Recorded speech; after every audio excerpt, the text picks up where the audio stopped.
Never expect results from people in areas you've not mentored them about. Don't expect results from areas you've not taught people anything about. You're coming into a stage of your life where right now it looks as if everything that concerns your beauty is coming up. And if you're not mentored on time about God's principle about marriage and how to find the right choices in making certain decisions, you will be wrong. Now, contemporarily like you, I grew up to always hear that you must hear from God before you marry. How many of you know that? How many of you heard that? If everybody needs to hear God before choosing who to marry, what happens to those who cannot hear God? You know what I mean by hearing? Audible voice. No. Yet, there are things you can do to it. When you obey those principles, you will find yourself at the edge of a safe zone in this issue called relationship and marriage. And God does not present unfinished packages to men to marry. I know some of you will not agree. Every young girl is a potential wife. The day you develop yourself to the level of a wife, a man will look at you and call you his wife. Every time you say no husband, what it means is that you've not become a complete wife.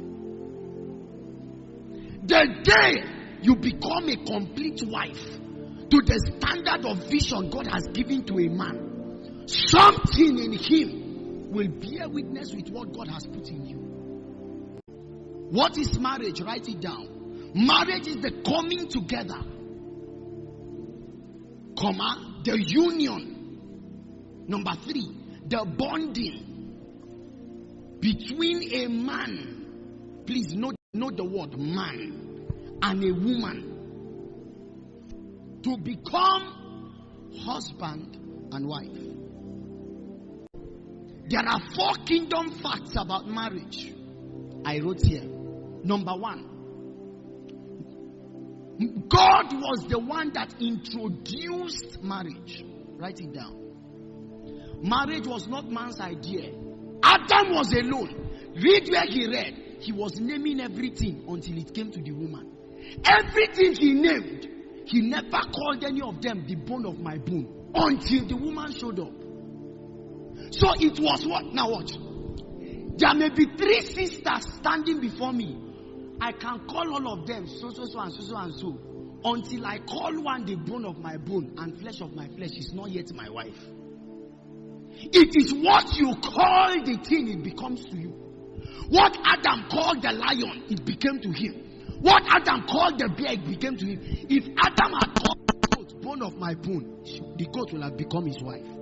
But what was Adam looking for? Remember, he said, for there was none who was a helpmeet. Within man, God had programmed.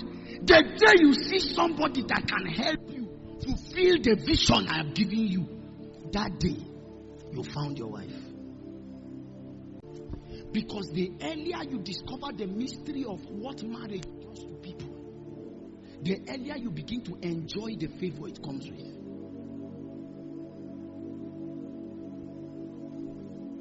Unfortunately, many ladies today are not built to be helpers.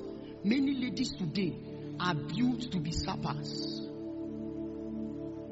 Marriage is the perfect example that 2 people can become one. When you say God is one, it means 3 personalities being one. But how? That they've come to a point of unity and agreement where decisions cannot be sealed except everybody agrees. And when God wants to hide his glory, a dimension of himself, what he does is this. He takes 2 people who understand his covenant, gather them together and forms a seed, and by that seed the covenant is instituted. Marriage is an altar. It's not just a system where a man and a woman comes. No, every time there is koinonia, fellowship, sex between a man and a woman in the realm of the spirit, you do not just have sex. You appear before an altar, and what both of you do is you slash yourselves. Sex is an altar in the realm of the spirit. Once there is a meeting, a seed, whether you like it or not, is born. It may be a child, It may be an attitude. It may be an ideology. It may be a pattern. But no intimate relationship lives like that. Every time blood is spilled, something happens.